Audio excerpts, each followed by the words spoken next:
Well, last week's inflation report shows the inflation numbers going up again.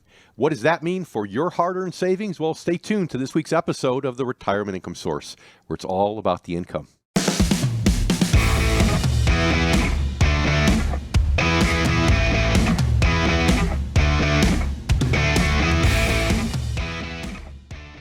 And welcome to the Retirement Income Source, where it's all about the income. I'm David Scranton, here with my good friend and co-host, Sarah Samuels. And today we're going to talk about investing for income and why investing for income might be the best choice that you can make right now with your hard-earned dollars. Dave, I think investing for income is extremely important, but I really think we have to focus on inflation and why investing for income can potentially help against inflation.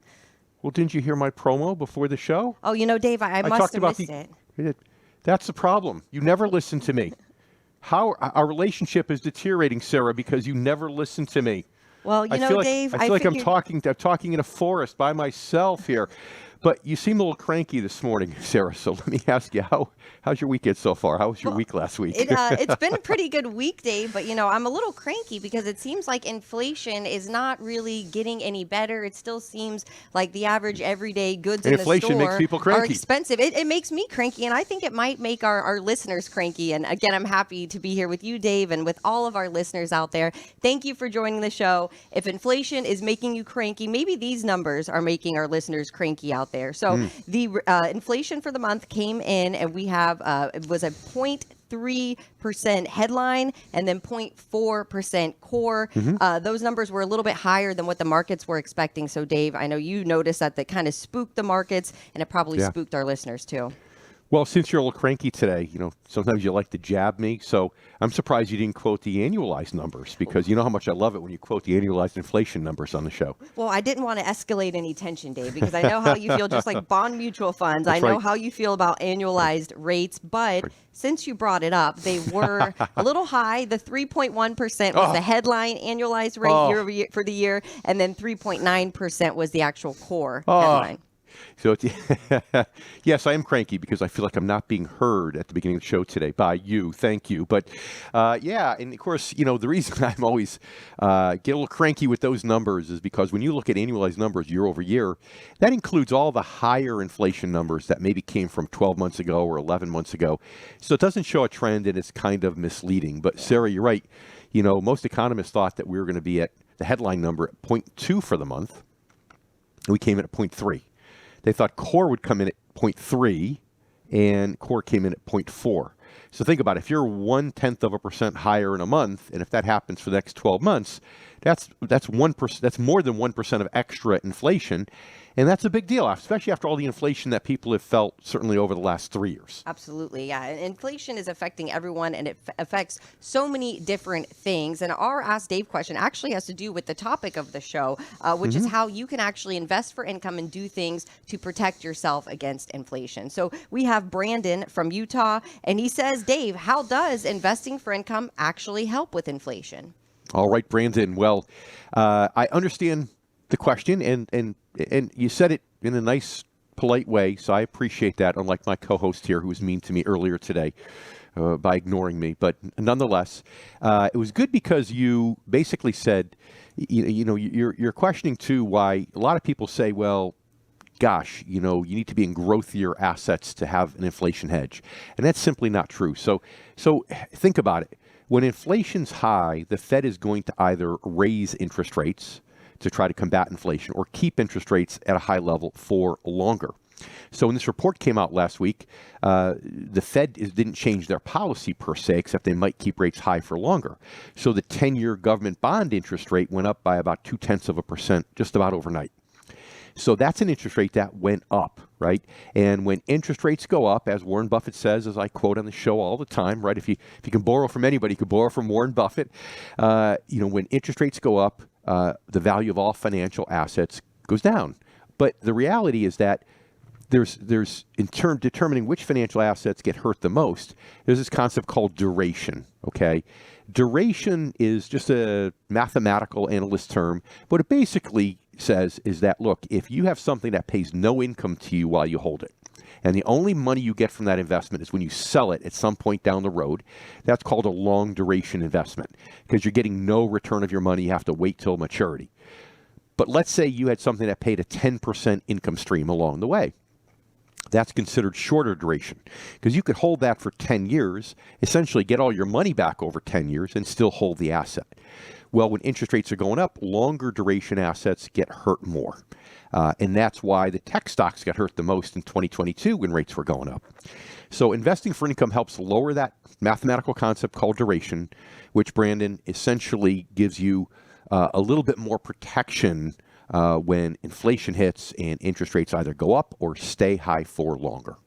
Brandon, I hope that helps. And thank you so much for sending in your Ask Dave email. And if any of our listeners out there have a question maybe about an inflation hedge that you've heard about and you want to send in your Ask Dave email, just send us a message at askdave@Retirement Income Source. That's SOURCE.com.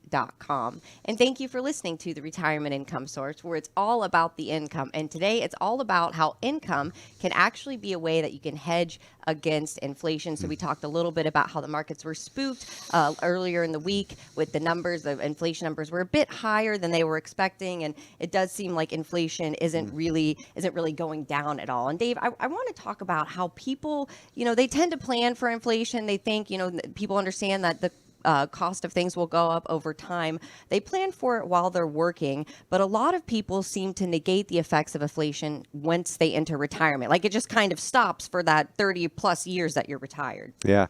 And I don't know if they negate it. I think it's just too difficult of a concept. When you're planning retirement and you're 10 years out, it's easy to say, well, gosh, I want $75,000 a year in today's dollars. But if over the next 10 years that goes up by 3%, it might be, I don't know, call it 100,000, right? That's easy. But then how do you deal for inflation in retirement? And that becomes a tougher issue. But, Sarah, if inflation averages 3%, and the reason I use 3 is I think the Fed's 2% number, their goal, is just unrealistic. If you look back historically, 3% is a more realistic target. And we're kind of sort of there now, right? Pretty close. So if you have a 3% inflation rate, your cost of living doubles every 24 years. So if you retire at 65, that means by the time you're 89, God willing, you're still alive, everything costs twice as much. But most people who are retired know that their cost of inflation goes up greater than people who are working because they spend more money on discretionary items, and those tend to go up at a faster rate.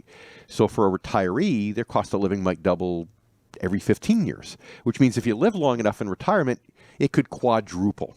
And that's why planning for inflation in retirement is so important, as is planning for inflation up to retirement. Right. Especially when you think about medical inflation, healthcare inflation, Dave, because we mentioned this statistic before, but I believe it quadruples every 12 years, something like that. The actual inflation associated doubles every 12 years. Every 12 years, that's what it is. Yep. And that's something, especially as we get older, as people age, you might need more medical needs. So you really have to think about that as well. Yeah, and so, you might think right now, gosh, if I need full-time home health care, I could do it for $150,000 a year. Depending upon where you live, might be a tiny bit less, could be a lot more. So you say, okay, $150,000 a year, 24 years from now, if I'm in my late 80s, because I retired in my mid-60s, it might be $600,000 a year. It could be 4 times as much. And I can promise you one thing, Sarah, you could survey all of our listeners, and not one of them, when they wrote out all the retirement goals, added to that list that they want to move into a convalescent home later in life. So absolutely not. Yeah. That we can guarantee. That's right. Absolutely. So, Sarah, we got a lot more to talk about here about inflation, the best way that people leading up to retirement can hedge against inflation, and the best ways that retirees can lead against inflation. Also, some of the myths about some of the things that simply are not good inflation hedges. I'm David Scranton here with Sarah Samuels, and this is the Retirement Income Source, where it's all about the income. Welcome back to the Retirement Income Source, where it's all about the income. I'm Sarah Samuels here with Dave Scranton. And if inflation is making you cranky, if the cost of the goods in the store is too high, you've come to the right place, because this show we're talking about how you can invest for income to actually combat inflation. So Dave, let's get right into it. If you want to invest for income using bonds and bond-like instruments, is that a good inflation hedge? When interest rates are up, bonds tend to be down. So how does that work?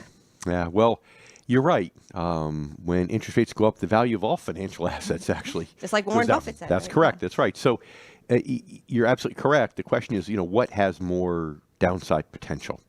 And, we've seen most of the shellacking in the bond market right now from interest rates having gone up. And in fact, 2022 was kind of a record bad year for bonds. I mean, the AG index, which is the typical proxy for bonds, was down 13%. But even though rates continue to go up in 2023, the AG was positive. So the damage was already done there. And, the way bonds in retirement, Sarah, can be a good inflation hedge is simple, right? Most people know that they shouldn't take any more than 4% per year from their portfolio. That means if they have $1 million in there, $40,000 a year is about the income they should be looking at getting. Now, unfortunately, most advisors, as you know, do it the wrong way, right? They use the withdrawal methods. They take the $1 million, they withdraw $40,000 a year, they cross their fingers and toes and hope that it grows back. And 90% of the time it works, but depending upon how lucky you are when you retire and whether or not your luck runs out, you end up potentially 10% of the people run out of money, right? But we're not talking about that. We're talking about just living off the interest income. So 3 years ago when interest rates were super low, you can get 4% in bonds and bond-like instruments, right? Now you can get 6% or a little bit more. So if you're prudent and you still take that 4%, that extra 2.5% can get reinvested to buy more shares to build an inflation hedge over the long run. We call it building growing your money the old-fashioned way through the reinvestment of interest and dividends. So it's kind of a misnomer that you have to have, it's kind of a misnomer that bonds are bad in an inflationary environment. In some ways, bonds can be less bad than other things. Yeah. Well, you mentioned growing your portfolio organically, and I think a lot of our listeners that are maybe near retirement age might want to consider this method just to help, like you said, to a future inflation proof. If they know they're only needing so much money right now, if they don't need any income, they can reinvest all of that income into their account. That's right, and if very true. And moreover, if they have an income specialist they're working with that uses a formula like ours, right? Our formula where we include other bond-like instruments, some of which actually are a good inflation hedge because the interest rate on some of those, the pass-through can go up with inflation. So they actually do well in high inflationary environments. So by sprinkling a little bit of those bond-like instruments in there, where the interest payment to you can go up in retirement, in with a portfolio of bonds and maybe some preferreds that are more fixed, you can really have a much better inflation hedge. So reinvesting the interest and dividends is one part of it. The other part of it is having those bond-like instruments in there also. And if you're looking for an income specialist or someone that can do these things that Dave is mentioning, all you need to do is go to retirementincomesource.com and you can actually find an income specialist in your area. We have a map of the United States so you can find the person closest to you to reach out. But let's get into our Ask Dave question. All right. We have this question from Ashley, and she says, Dave, what do you think about tips? Excuse me? What did you just say? Treasury inflation protected securities, Dave. I should have tips, spelled that out. Maybe TIPS. Oh, okay. Well, those I don't like. Not good. No, those I don't like, and I'll tell you why. Ashley, sorry, I'm getting a little hard of hearing in my old age. Maybe we need to switch seats here in the studio. My left ear is better than my right ear, and you sit to the right of me, so this could be part of the problem. I'm not But your sure. left side is your good side for our YouTube show, so it's a conundrum. That's true. That's true. It is a conundrum. So, Ashley, enough about my hearing problems. So, with TIPS, Treasury inflation protected securities, I'm not a big fan. And first of all, here's the reality of it. You can only buy $10,000 of those a year. So if you've saved money for retirement, you have a decent amount of retirement monies, it barely puts a dent in what you can do. So is it okay to buy a little bit here and there as an inflation hedge? Sure, it's not the worst thing in the world, actually. But in the real world, at $10,000 a pop, it's not going to do much to help you. But also philosophically, I have a little bit of an issue with it, and here's why. When you're buying any kind of bond, you are lending money to that institution. So you're buying a government bond, and a Treasury inflation protected security is a government bond. You're lending money to the U.S. government, right? And think about it. If you were to lend me money, Ashley, and I said, fine, here are going to be the terms. I get to be the person who declares the interest rate each and every year, and that I pay you, and you can't have any say in the matter. You just have to smile and accept that interest rate. Would you want to lend me money actually on those terms? And I know what the answer is, of course not, right? You'd be crazy to do that. But then if I also told you that my job was to do whatever I could to get inflation down, right? I want to get inflation down because I don't want to give U.S. government pension holders a big inflation raise, or Social Security recipients a big inflation raise, or have to pay more interest on my government debt, right? So now I already have an axe to grind to keep inflation down, but yet you're going to be lending me, the U.S. government, money with an interest rate based upon the inflation rate. You're kind of really betting against yourself. So philosophically, not a huge fan, but also logistically, $10,000 increments, there's just not much it can do in the real world to help you. Well, Ashley, thank you so much for sending in your Ask Dave question. If any of our listeners or our YouTube viewers out there have a question that you want to ask Dave about retirement, all you have to do is send us an email to askdave@retirementincomesource.com. You're listening to the Retirement Income Source, where it's all about the income. I'm Sarah Samuels here with Dave Scranton, and we are talking about different ways that you can invest for income as an inflation hedge. So I'm sure a lot of our listeners are concerned about inflation. It doesn't seem to be going away. So what can you do to protect yourself, particularly in retirement? So Dave, you mentioned that before you could typically get about 4%. If you had $1 million, you could typically get about 4% in income. But now we're getting about 6%. So people can actually take that extra 2% if they're still living, the 4% is good for them. They take that, they reinvest it, and they're able to organically grow their accounts, which is a great inflation hedge, right? Because no one ever said, hey, I don't need any more money. That's enough money. That's right. And if inflation's 3 and you're only reinvesting 2, well, it's not a complete inflation hedge. It's not guaranteed to keep up. But then again, there are no guarantees in life, right? And see, here's the thing. I'm not a fan of spending down principal. We talked about that, where most advisors, they engineer income by taking steady withdrawals. And I'm not a fan of that. But as I always say, if you get into your, let's say, mid-80s or even sometimes your early 80s, depending upon life expectancy, and you find that inflation is really tight, and you've reinvested early on that extra 2% or so as an inflation hedge, and then you started taking all that in income as inflation, really put a little bit of a stranglehold on your finances, and then now you need more, well, maybe now it's okay to start taking a wee bit of principal. Why? Because all of a sudden, you're not looking as much at a 30-some-year time horizon anymore. If you're in your 80s, it might be a 15-year time horizon. And you could take a little bit of principal without the risk of running out of money. So that's always your backup plan. Yeah. And people could do that with their investments. People can also do that with reverse mortgages, right? Real estate. I hope we get to talk about real estate, later in the show at some point, because, real estate's always known as a good inflation hedge, right? So if you say, okay, if real estate's a good inflation hedge, then maybe that goes up in value, and then maybe people can take a reverse mortgage later in life on a much bigger value. So those are things they can do to protect themselves. But that 2% reinvestment is a really good start for income investors. Yep. And we want all of our listeners to really think about the ways that inflation can impact you in retirement. Dave, you mentioned that if you retire, I think it was 65, and by the time you're 84, things have doubled. So you'll 89. need 89. At 3%, right? My and math's that's misleading. not so good, 89. But right, things will have doubled at that point. So you really need to make sure you're planning ahead and thinking about how you can hedge against inflation now, so you don't have to worry as much. You don't have to withdraw as much principal, as Dave mentioned, in your later years. Yeah. And see, here's the misnomer, Sarah. A lot of people say, well, I'm going to spend all my money early on during my go-go years. Right? We talk about the go-go years in the show, and we glamorize those as they should be.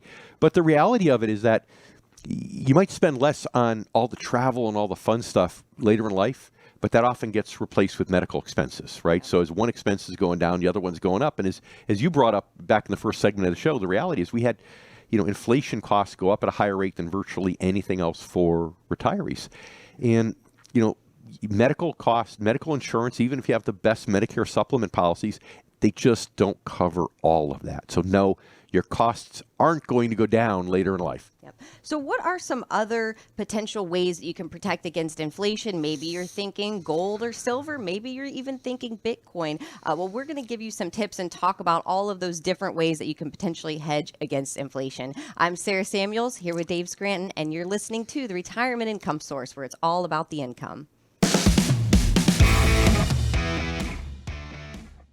You're listening to the Retirement Income Source, where it's all about the income. I'm Sarah Samuels here with Dave Scranton, and we're talking about ways that investing for income can actually help you hedge against inflation. So we talked a little bit about, if you invest for income now, ways you can actually reinvest that money and grow your portfolio organically, which is helpful, especially if you don't need that money now, or if you can actually live off less money now and you're able to make more to reinvest. But Dave, I want to talk about some other traditional, maybe more traditional inflation hedges. When people think, oh, I'm worried about inflation. I need to stock up on gold and silver. What do you think about those options? It's interesting. It's a little bit more controversial. We were 50 years ago, we were on the gold standard, right?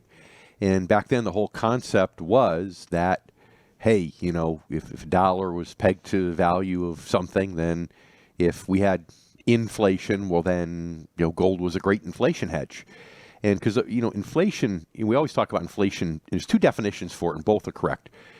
Too many dollars chasing too few goods and services, right? That's the definition of inflation. But there's really another definition. It's a devaluation of the fiat currency, the paper currency, right? Because the idea is that inflation happens in certain countries, right? So if one country is experiencing inflation, it means their currency is becoming worth less and less and less. If it becomes worth less and less and less, then you need more units of that currency if you import goods from other countries. So the whole idea is that that's where inflation comes from. And that's fine under the old rules where, we were pegged to gold, other countries weren't, and so we were protected. But now it seems like every country is having inflation at the same time because everyone is printing money of all these fiat currencies. We're all going into crazy amounts of debt. So it's kind of an equal game. So it's kind of the definition has gone from the devaluation of currency to being more of it's too much money chasing too few goods all around the world. But as far as gold's concerned, gold, today is a lot less of an inflation hedge because, again, we're not pegged to that standard. Now, gold is a commodity. There is some underlying demand for gold, industrial use, and so on. And because of that, there is a little bit of an inflation hedge there. And commodities in general, Sarah, are often a good inflation hedge. Think about it. Oil, orange juice, you name it, copper, if you need... you're building a house, the cost of copper goes up with inflation. So commodities in general are. So I wouldn't be there so willing today to single out gold as being that great inflation hedge. Yeah. It's really commodities in general, those tangibles, because they're the things that are going up in value that go into other products that make those other products go up in value, which is the definition of inflation. There right? You go, absolutely. So the only thing about gold specifically, I'll sorry about the long-winded answer here, but the only thing about gold specifically is that psychologically, a lot of people still think it's an inflation hedge. So inflation goes up, more people do buy gold, and that could drive the price up, but that's completely psychological. Dave, you mentioned 50 years ago we were on the gold standard, but let's update it, for 2024 and talk about internet gold, right? So our next Ask Dave question comes from Matt in New Jersey. He says, is Bitcoin a good inflation hedge? All righty, Matt. Well, I could tell you're not a regular listener to this show if you asked me that question. Right. I know Bitcoin is considered the digital gold, right? But again, we just talked about how gold in of itself is not a good inflation hedge. And I should say, Matt, that I mentioned before that when rate interest rates go up due to inflation, that long duration assets are not good. But I just said commodities are, right? Commodities are a good thing. Why are commodities a good thing? Because those are the very things that are going up in price that are causing everything else to go up in price, right? So gold falls into that bucket just like, all other commodities. The problem with Bitcoin is, again, it's a long duration asset. And unlike these other commodities, they don't go into anything, right? They don't make anything. So there is no underlying demand for Bitcoin. Now, I know that cryptocurrency technology, Matt, has some value, but nobody really knows what that is. We don't really know who owns it. Is it Bitcoin? Is it Ethereum that has the edge? We just don't know. So that's where the value is, and we don't know what that's worth. In fact, I would speculate it's worth a lot less than the price of these coins today. So what you have is something that really has no underlying asset. It doesn't make any underlying profits or underlying money, and there's no real demand for it other than as an investment. And when there's just demand as an investment without a fundamental demand, well, now you run the risk of creating a bubble, an asset bubble, like a tulip mania. And I'll tell you, Matt, personally, I just sold a big chunk of my Bitcoin over the last week, and I never owned it because I felt like it was like it was going to be a permanent good thing. I owned it just kind of to take the ride for a little while. But long term, I don't think it is going to replace any kind of currency. So if it's an inflation hedge, Matt, again, it's like the gold, but it's like the gold on steroids. It's a psychological inflation hedge that people might put money into because they think it's an inflation hedge. But really, it has less merit than gold, if you think about it, when it comes to hedging against inflation. Matt, I hope that helps. Yep. Matt, thank you so much for sending in your Ask Dave question, for being a new listener of the show. And if any of our other listeners... Yeah, we caught him. Yeah, He's a new listener. Yep, that's how you know, right? He's asking about Bitcoin or cryptocurrency as well. But thank you so much for sending it in. And if any of our other listeners have a question or a retirement question you'd like to ask Dave, all you need to do is send us an email to askdave@retirementincomesource. That's SOURCE.com. And we appreciate you spending your time here with us on the Retirement Income Source, where it is all about the income. And today it's about making your income work for you as a protection against inflation. So, Dave, we talked a lot about ways you can invest for income. You can reinvest your dividends. You can organically grow your portfolio. We know that Bitcoin, cryptocurrency, maybe not such a good inflation hedge, maybe more of a gamble than a hedge. It's more of a psychological hedge, and that can work, right? If everybody thinks it's a hedge against inflation and they start buying it in an inflationary environment, it'll drive up the price. But, we've had high inflation, and Bitcoin still isn't at its record high, right? Record high, I think, was 64,000, and we just finally crossed back over 50,000. And again, it's funny, I want to make it clear to you, our listeners, that, when Bitcoin goes against everything we stand for on the show, right? So it's not my investment philosophy. And again, long term, I'm really skeptical. Could I be wrong? Sure, I could be wrong. Could it end up being the next currency? Maybe. But I don't see it for a whole bunch of reasons, not the least of which is the fact that it's just too volatile to be a currency. But I did it because I also know that, hey, when things have technical momentum and they're on the upswing, you can buy them low and you can ride them high. Do I necessarily want to own it forever? Well, no, not for me. Like Warren Buffett says, he buys good company stocks, he never sells, right? But if it's a company that's producing a good or service that the consumer needs, and they're going to buy that good or service, and it's a profitable company that's generating profits and maybe dividends, well, then you can own that, right? Because it's doing something.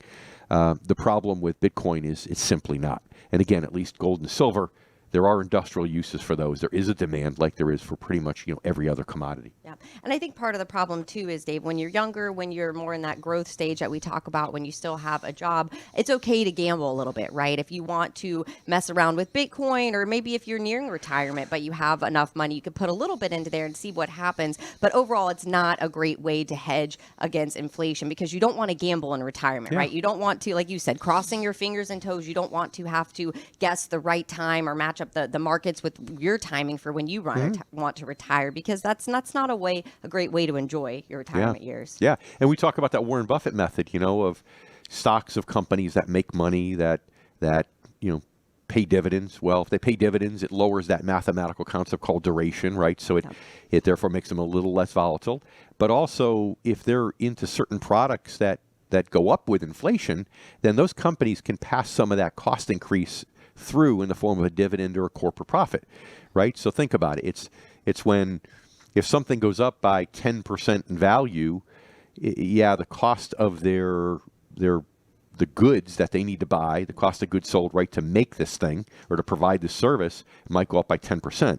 But if they raise the gross price by 10%, it also means their profits are going up by 10%. So it kind of breaks even almost, Yeah, so a good way to have an inflation hedge is to be invested in stocks that, of companies that can charge more because of inflation and can pass some of that gain through to shareholders, whether it's in just earnings or whether it's through dividends. And if you want to lower your volatility in a high inflation environment, potentially a rising interest rate environment, and again, I'm not just talking about the Fed, I'm talking about long-term rates like happened over the last week, right? The 10-year government bond going up 0.2%, then you get into dividend stocks that can flow through that increase in profits to consumers. And that will give you an inflation hedge potentially, and at the same time, lower your overall volatility risk because it's that shorter duration asset. Right. So there's a lot of ways that you can invest for income and provide yourself with an inflation hedge. But what about real estate? Real estate's a long duration asset. So is that potentially a good way to protect yourself? Well, we're going to ask Dave next. I'm Sarah Samuels here with David Scranton, and you're listening to the Retirement Income Source, where it's all about the income. Welcome back to the Retirement Income Source, where it's all about the income. I'm David Scranton here with Sarah Samuels, and today we're talking about inflation and the recent report that came out saying the CPI index is running about a little bit more than 1% per annum hotter than they thought. Why that's bad news potentially for retirees, but more importantly, what you can do to protect your money. So far, Sarah, we covered a lot of ground, right? We talked about how these low duration assets are often have a lot less downside risk in a high inflation environment, right? When interest rates go up, all financial assets go down. But people are going to know, I keep quoting Warren Buffett. They're going to think like we're best buddies when I unfortunately have The never. show is sponsored by Warren Buffett today, I've never right? I've never met the man exactly. Yeah. I wish I had, and I still have time to meet him actually. But the reality is that those shorter duration assets, those that pay dividends or income that return some money along the way, they have less downside risk when the Fed is raising rates or keeping rates high to fight inflation. And then we talked about even bonds, how bonds and bond-like instruments, everybody thinks, well, when rates are going up, they do poorly. Well, it's true, but they often do less poorly than other things. Last year was a great example. Interest rates kept going up, but the bond index, the AG, was up actually more than 5%. Whereas the real risk comes with some of those longer duration assets, right? In 2022, the tech stocks that don't pay any dividend, where you have to wait till you sell it way down the road to get your money back, to get any money back. Those are the ones that took the biggest shellacking in 2022 compared to the rest of the stock market. Dave, you mentioned a few minutes ago about ways you can actually invest for income in the stock market and dividends. So tell us more about that, how that could be a good inflation hedge. Yeah, it's we talked about how it's a good inflation hedge because you can have, first of all, if you have companies that sell things or services or products, and those things are going up with inflation, then yes, the cost of the raw materials needed to provide the service or this good is going to go up, that this corporation has to pay, but also they can raise their prices to the consumer by the rate of inflation, which means their profits go up by the same inflation rate. That profit, it gets passed through to shareholders, right? Now, if you want to lower your dividend on top of that, or lower your risk on top of that, you can invest in dividend stocks where they return most of that increase to you as an investor. And Sarah, there are a whole bunch of companies out there that have a track record. They've come out and they publicly stated that dividends are important to our shareholders. We will not cut dividends. In fact, we want to increase dividends whenever we can safely do so. And some people call those the dividend aristocrats, right? The stocks that over the last 40 or 50 years have continued to increase dividends. But you don't have to pick just the dividend aristocrats. There are some companies that have gotten on that bandwagon for the last 10 or 20 years that have a really good story. In fact, some of the dividend aristocrats, if you look closely at their financials, Sarah, they're paying dividends and they're increasing them every year, but they're not making enough profit to pay the dividends. They're paying them from cash on their balance sheet. And that means eventually they're going to stop. But if you do your homework and you find the companies that are paying dividends as just a percentage, a portion of their profits, not all their profits, not more than their profits, just a portion of their profits, and they've made a pact that they're going to continue to pay dividends, maybe increase them when they can, then those are companies that can give you a good inflation hedge while lowering your overall volatility. Yep. It's extremely important in retirement because you want to take as least risk as possible, right, when it comes to volatility. So let's get into our Ask Dave question because this has to do with real estate, Dave. So we have a question from Taylor in North Carolina, and they're asking, why is it that real estate is potentially a good inflation hedge when it's a long duration asset? All right, Taylor, my man, listening to the show. You're picking up. Taylor could be a girl too. You never know. That's why I said. I'm not sure. Okay. Yeah. All right. You're correct, Taylor.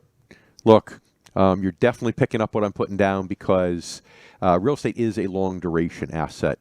But there's two things about real estate you need to realize. First of all, you can have rental properties, and that makes it a shorter duration asset because you have money coming in, right, on a regular basis through rental income. That return of principal shortens the duration, like a bond, like a dividend stock.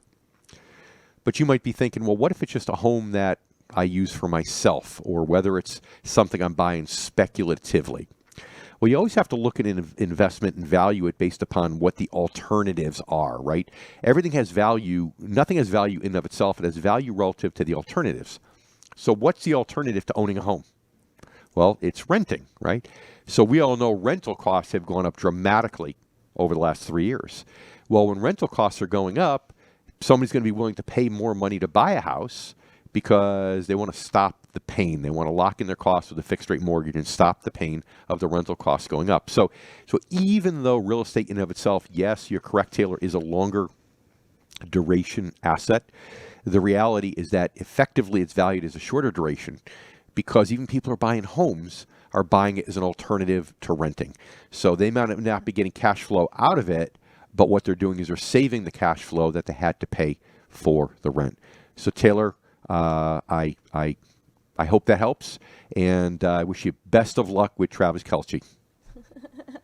Oh, yeah, maybe it was Taylor's. Well, she doesn't live in North Carolina, so I don't think she'd be writing him. But Taylor. Well, you said it's a female Taylor, so hey, you never know. Hey, I don't know. I'm just going. It's a name. It could go either way. Gender neutral name. But Taylor, thank you so much for sending in your Ask Dave question. And if any of our listeners or our YouTube viewers have a question about inflation or maybe your current retirement strategy, all you have to do is send us an email to askdave@retirementincomesource. That's SOURCE.com.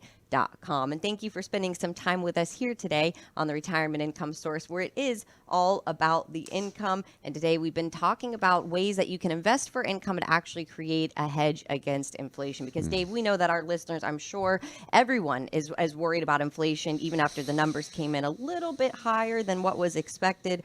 So it's a good time to think about ways that you can provide, or you can really protect yourself against it. Yeah, and it's something that people need to be aware of at all times. And it's not just because the CPI came out 0.1% higher for 1 month, right? That means nothing. 1 month doesn't make a year.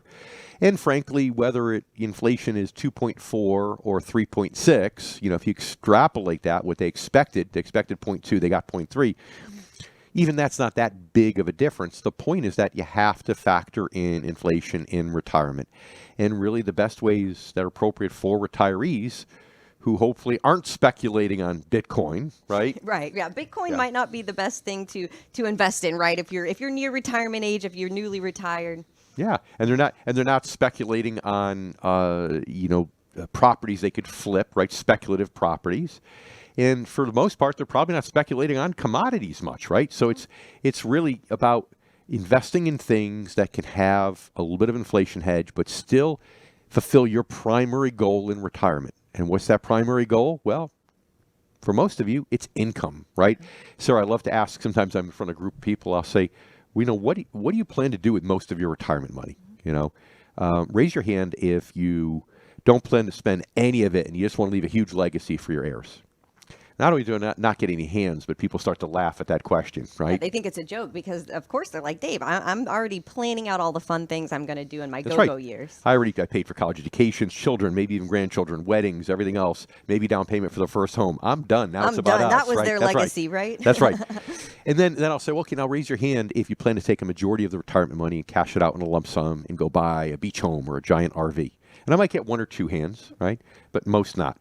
And then I say, okay, now raise your hand if the primary purpose of this retirement money is to generate income to replace your paycheck, and every hand in the room goes up. It makes sense. You leave your job, how are you going to get that money that you were using to pay for things? That's right. So just because you have to worry about inflation doesn't mean you go off the deep end and say, oh my goodness, I'm retired. I need to buy all commodities. I need to buy gold. I need to buy all this stuff. No. You need to still generate income. It's income first, growth second.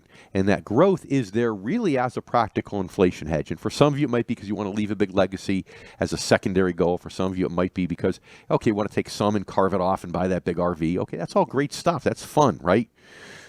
But at bare minimum, that growth, income first, growth second, the growth part is because you need it as an inflation hedge. Right. You want a purpose-driven strategy. You want to think about all of the things that you want to accomplish in retirement. And Dave, I know that's why when you sit down with a client, when our team sits down with clients, the first thing they do is they go over their goals, their wants, their needs, so that they can make sure that the retirement strategy they create is aligned with that person's specific goals and needs and wants. That's money doesn't make people happy. You talk to affluent people, and they'll be the first ones to tell you that. It's, think about what money is, right? Our fiat currency is a green piece of paper with pictures of deceased presidents, right? That's not going to make somebody happy, right? It's what you can do with that money, whether it's materialistic or as you get to our age, not your age, Sarah, but the age of myself and all of our listeners, right? It's more about experiential and be able to take that money, do good things with you and your family, or maybe leaving a legacy, giving money to charities, or in all that. So those are really the purposes of money, and that's what makes people happy as they get on later in life. So you want to do everything you can to make sure you protect your money from the perils of inflation. Now, if you enjoyed today's show, if you want to maybe listen to it again or send it to your friends or family, all you have to do is go to retirementincomesourceradio.com. That's perfect. We hope you're here next week, same time, same station. And remember, pronounce your acronyms perfectly. It is important. I'm David Scranton here with Sarah Samuels, and this is the Retirement Income Source, where it's all about the income.